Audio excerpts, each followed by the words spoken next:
segurar, né? Meu Deus. Então, pessoal, nós estávamos falando sobre essa questão. Aqui paramos aqui falando dessa questão da segunda metade dos anos 70, desse processo de abertura política.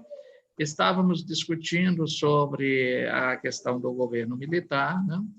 E aí nós vimos que, inicialmente, esse movimento, né, negro é unificado contra a discriminação. Foi como foi denominado esses primeiros movimentos, negro unificado contra a discriminação.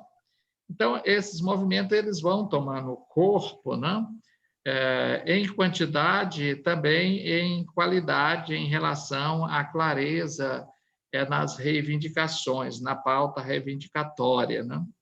E aí essa clareza ela passa a contar também com alguns pensadores, alguns estudiosos, que principalmente professores universitários que trabalham com as ciências humanas e as ciências sociais aplicadas, que dentro da sua própria formação acompanha essa trajetória histórica desse processo de desumanização que foi muito acirrado em relação ao negro, né? E aí vão fortalecendo, inclusive auxiliando, prestando assessoria no sentido das pautas reivindicatórias e na questão de políticas, da reivindicação de políticas públicas para atender esse público negro, né? E aí nós estávamos discutindo, inclusive o Silvio estava falando e fez uma pergunta pertinente, no sentido de que, até uma questão muito pessoal, né?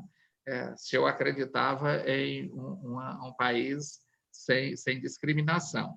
E nós estávamos fazendo essa reflexão de que a discriminação ela perpassa por uma questão cultural, mas perpassa também por uma visão e um posicionamento etnocêntrico, aquilo que nós estávamos discutindo logo no início da aula. Esse posicionamento de sempre querermos ser melhor que o outro, né? E aí, para isso, nós teríamos que nos ater mais, principalmente à questão da antropologia, que a antropologia, principalmente a antropologia cultural, ela nos traz elementos e nos estimula a refletirmos sobre o papel do ser humano na sociedade e o que importa enquanto homem, né? Principalmente quando a gente discute esse processo de humanização, ou seja, no sentido de nos tornarmos homens. E quando é que nos tornamos homens? É quando somos capazes de pensar, de reconhecermos as nossas potencialidades, os nossos direitos e de reconhecer o outro. E aí, na antropologia, nos traz o elemento de que as minhas ações e as minhas atitudes, elas têm como referência o outro, né? Por que o outro? É porque eu tenho que refletir sobre o outro, eu tenho que compreender o outro, eu tenho que entender esse outro do ponto de vista étnico, do ponto de vista cultural, do ponto de vista sociológico, né? E inclusive do ponto de vista da construção histórica desse outro, né? Não podemos aqui tratar e ignorar a questão da figura do negro dentro das instituições como sendo algo privilegiado. Temos que se levar isso do ponto de vista da antropologia, viu, gente? Temos que levar em consideração todo este legado histórico. E o que vai contar, de fato, não é a pigmentação da pele e nem a textura capilar. O que é levado em consideração é este homem, esta capacidade de ser homem, de ser pessoa. E aí eu até brinco que nós nos tornamos homem quando aprendemos que o outro tem os direitos tal qual nós temos. E aí, para termos esse contraponto, temos que admitir, fazendo uma autorreflexão, de que o mal que eu quero para o outro deve ser do tamanho do mal que eu quero que aconteça comigo, né? Dentro desse contexto, nós vamos, fazendo essa reflexão, nos enquadramos melhor nessa visão de homem de que jamais queremos o nosso próprio mal, né? E aí tipo assim, o que plantamos, colhemos, né? Aí nós temos essa questão de que eu não vivo sozinho em sociedade. E aí entra para o campo da sociologia. Eu só viver, e para eu viver bem em sociedade, eu preciso que o meu semelhante também esteja bem. Se eu não tiver esta visão na minha vida prática, eu então ainda sou considerado como um egoísta. É aquela coisa que muitos até faz parte da linguagem popular aí, e a gente vê muito as pessoas falando farinha pouca, o meu pirão primeiro, né? Então, isso significa, se a coisa está ruim, deixa que eu fique bem. Isso é uma linguagem também ancorada em um posicionamento cultural diante daquilo que nós fomos explorados no nosso processo de colonização, de que se as coisas estão escassas, primeiro para os senhores, os demais que se arrebentem, né? Então, dentro desse contexto aqui do reconhecimento do outro, e aqui a da maior parte da sociedade brasileira, que estamos discutindo hoje, que é sobre o negro, esse posicionamento eurocêntrico, ele faz com que essa parte da discriminação ela fique bem arraigada. É como dizer para o outro assim, olha, você não pode ser um político de destaque porque você é negro. Você não pode ser um juiz porque você é negro. Essas funções são funções que devem ser exercidas pelo homem branco, porque o homem branco é que é capaz de exercer essas funções a contento, né? Então, esse negar da capacidade do outro, isso é algo monstruoso, né? Se nós temos ainda um posicionamento, eu digo nós no contexto de sociedade, um posicionamento onde esses elementos se fazem presente, então nós não passamos pelo processo de humanização, de sabermos que, independente da etnia, independente de pigmentação de pele ou de estética, da estética, nós somos seres humanos dotados de capacidade para criarmos as condições necessárias de vivermos bem. E viver bem não é simplesmente dizer eu tenho dinheiro, eu estou vivendo bem. Se assim fosse, nós não víamos tantos grandes empresários de sucesso que às vezes chegam até ao suicídio. Então, não está bem ligado a isso. Viver bem é viver em paz consigo mesmo e viver em paz com os demais. E é claro que para existir essa paz, precisamos ter as nossas necessidades básicas satisfeitas. Daí porque advém a luta por uma melhor distribuição de renda, principalmente no Brasil, que é um país que tem uma distribuição de renda das piores do mundo. E isso faz com que essas práticas, lembrando lá do tema da nossa aula, né, das políticas e práticas, elas continuem perpetuando-se aí na sociedade. Mas ainda bem que nós estamos aqui já discutindo isso aqui, porque as instituições, elas recebem, como eu falei no início da nossa aula, elas recebem esse público que faz parte da sociedade brasileira. Então, nós teremos, vocês como administradores, como engenheiros, como pessoal da logística, como os contadores da contabilidade, vocês vão criar os escritórios ou trabalhar em grandes empresas, quem sabe, em multinacionais, onde essa representação social, e o Moscovici trabalha bem com essa questão da representação social, essa representação social estará dentro das empresas. E aí é onde entra a questão de nos lembrarmos por que nós estamos estudando sociologia e antropologia, e é inclusive dentro da matriz do ementário da disciplina, a gente discute sobre essa questão das políticas para o negro, para o indígena, a diversidade, a questão de identidade. É porque lá no nosso mercado de trabalho e nos nossos espaços, nós teremos esse contato com toda essa representação social. E, para ratificar, às vezes nos encontramos sendo representantes, inclusive, destes movimentos, né? E destas etnias. Bom, vamos em frente, que é que hoje eu estou falante, né? Nos anos 80, é denominado aí o Movimento Negro Unificado, né? Veja que aqui já vai mudando as nomenclaturas que vão sendo dadas, com uma organização entre as manifestações, iniciativas e atuações organizacionais que aparecem... Professor, tem gente pedindo para o senhor aceitar. Certo, que aparece, uma pessoa que caiu, porque tinha 29 e agora nós estamos só com 28, né? Obrigado.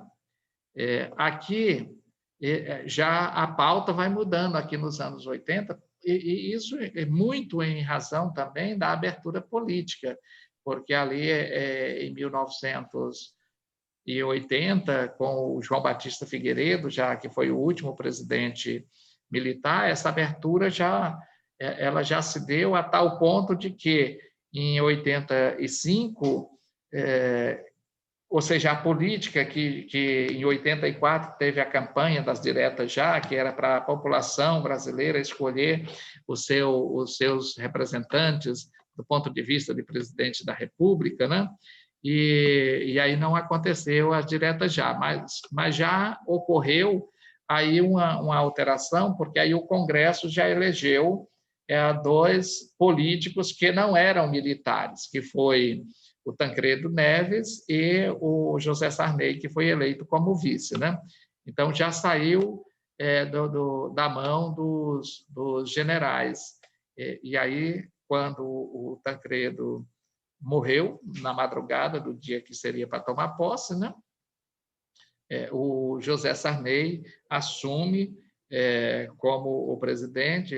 Teve, inclusive, um grande debate de juristas, se ele poderia assumir ou se teria uma outra eleição, mas o fato é que a definição foi que, e até pela comoção social que se alastrou na sociedade brasileira, que como seria o companheiro do Tancredo Neves, que foi considerado como um político bem conceituado, não?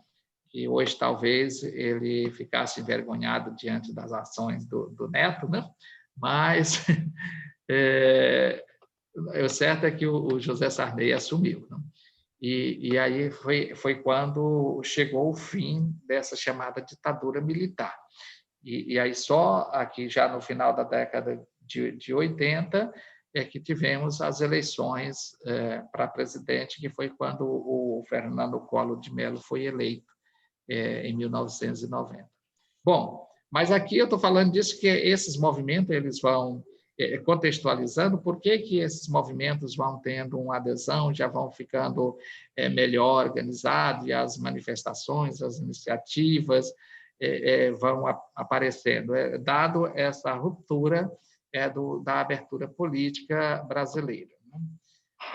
Ainda na década de 70, o movimento negro ele saiu às ruas para denunciar a questão do desemprego, subemprego. Qual foi a importância desse movimento, professor? A importância desse movimento negro?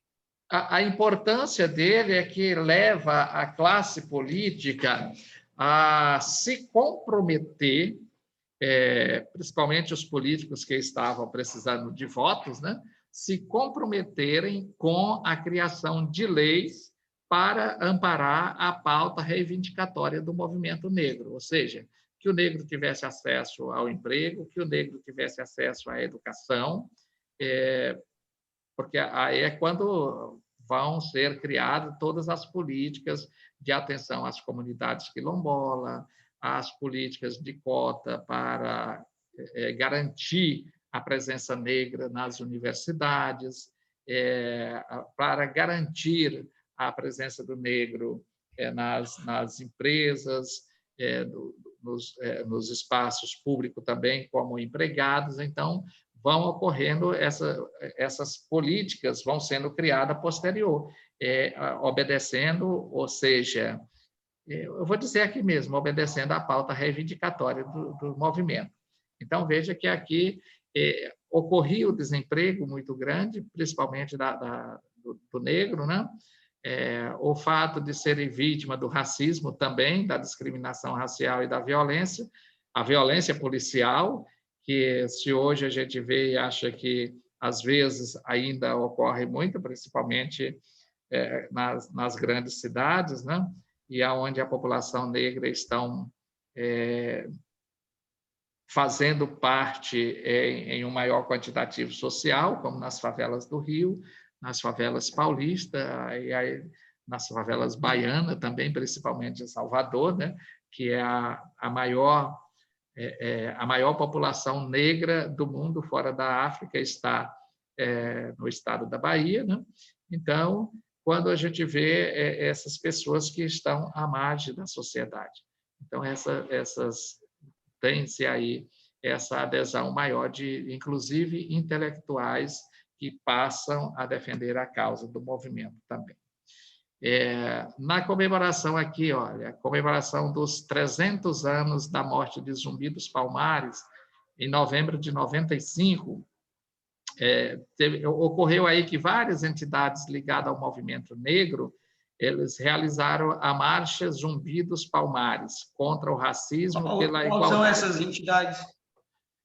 Aqui entra entidades, tanto entidades representativas da causa negra, como entidades ligadas ao movimento indígena também, como movimentos que reivindicavam outras políticas públicas, que aqui já, inclusive, os LGBT também já passam a fazer parte desses movimentos também, e isso vai naquilo que se torna causas comuns, que é o estabelecimento de políticas públicas. Esses movimentos todos eles vão se unindo no dia de uma manifestação. Por exemplo, a manifestação aqui do Zumbi dos Palmares.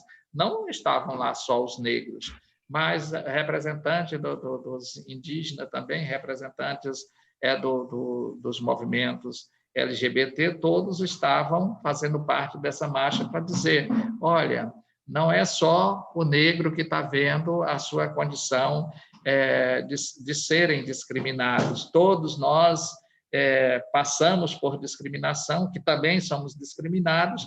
Nós entramos nessa luta pelo movimento, pelo reconhecimento do negro como sendo este ser que luta pelo um processo de igualdade e de tratamento, de fato, dentro de um contexto da Constituição brasileira, onde reza o capítulo 5 de que todos são iguais perante a lei, né? Até porque esse texto está também na Declaração Universal dos Direitos Humanos da ONU, né?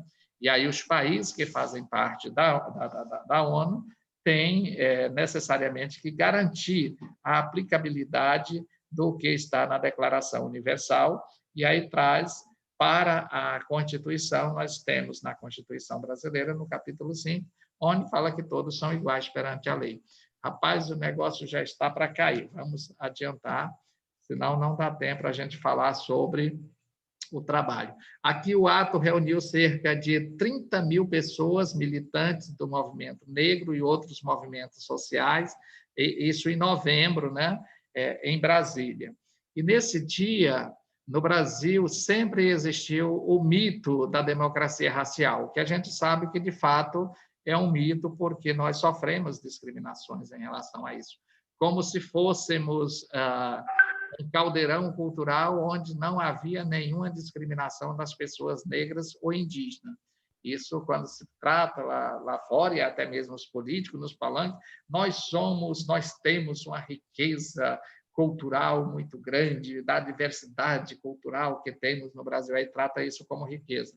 depois de eleito, tratam isso como um problema, né? Porque a defesa é para o branco considerado superior, né?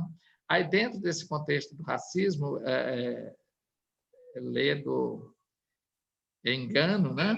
As importantes instituições nacionais e internacionais vêm constatando, através de pesquisa séria, que o Brasil discrimina os homens e mulheres negras, né? Isso, inclusive, é uma discriminação velada. Por exemplo, na Corte Máxima do país, nós tivemos a presença de um negro, que foi o Joaquim Barbosa. No entanto, a pressão foi tão forte, né, que ele aposentou antes de chegar o tempo da aposentadoria compulsória, né, que é aos 75 anos. Aí aposenta-se compulsoriamente, que é praticamente uma norma no Supremo Tribunal os ministros se aposentarem por meio da aposentadoria compulsória, mas ele preferiu se aposentar pelo tempo de serviço, pela folha de serviço que ele já tinha prestado. Isso não era simplesmente por uma questão de eu querer me aposentar, porque a pressão era muito forte ali, né? Uma outra questão aqui, que nesse mesmo momento aí do 20 de novembro, aí o Fernando Henrique Cardoso, ele declarou oficialmente que no Brasil havia discriminação racial contra os negros, voltando a ratificar esse fato na abertura do Seminário Internacional Multiculturalismo e Racismo, o papel da ação afirmativa nos estados contemporâneos, né? Então, neste fórum, essa fala do Fernando Henrique Cardoso, as instituições internacionais entenderam de que ele estava admitindo de que existia a discriminação no Brasil. Existe aí a questão da violência, que desrespeita as garantias dos direitos humanos, que apresentou-se também pela ausência de políticas sociais públicas capazes de garantir uma maior igualdade, como a oportunidade entre os segmentos étnico-raciais, e aí é onde vem se discutindo as demais pautas. A Organização das Nações Unidas, em 97, aí divulgou já os dados sobre o Índice de Desenvolvimento Humano, que é o IDH, os quais denunciaram os resultados da violência étnico-raciais praticada contra negros pela ausência de políticas governamentais, que não acontecia políticas governamentais de combater a discriminação racial no emprego, na saúde e na educação. Então, a própria Organização das Nações Unidas já faz essas pesquisas, já denunciou. Alberto, ele traz essa informação. Aí veja que os países pioneiros na adoção das políticas sociais denominadas ações afirmativas foram os Estados Unidos da América, né? Aí essas políticas, elas foram concebidas inicialmente como mecanismo tendentes a solucionar o problema da marginalização do negro na sociedade americana, né? Então, tira-se o negro da marginalidade a fim de incluí-los na sociedade. Só que esse processo de inclusão é um processo lento, justamente em detrimento dessa concepção e dessa prática discriminatória, que, como eu já falei por várias vezes, ela se torna cultural nas nações que foram dominadas pelo mundo europeu. Aí, posteriormente, foram entendidas as mulheres, as últimas minorias étnicas e deficientes físicas, tá? Isso aqui começa em relação aos negros, aí, posteriormente, inclui a luta da mulher, esse reconhecimento das mulheres, e depois aos outros deficientes físicos também, que eram tratados, inclusive, eram reclusos em casa, as pessoas que tinham síndrome de Down, que tinham outras deficiências físicas, às vezes ficavam enclausurados em casa. Então, agora vamos criar políticas públicas para essas pessoas terem acesso aos espaços públicos e escolares dentro de um processo de socialização. As ações afirmativas se definem como políticas públicas e privadas também, voltadas à concretização do princípio constitucional de igualdade material e à neutralização dos efeitos da discriminação racial, né? de gênero, de idade, de origem, nacionalidade e de deficiência física. Então, as políticas elas vão se voltando para isso, contra essa discriminação. Os idosos também são discriminados, né?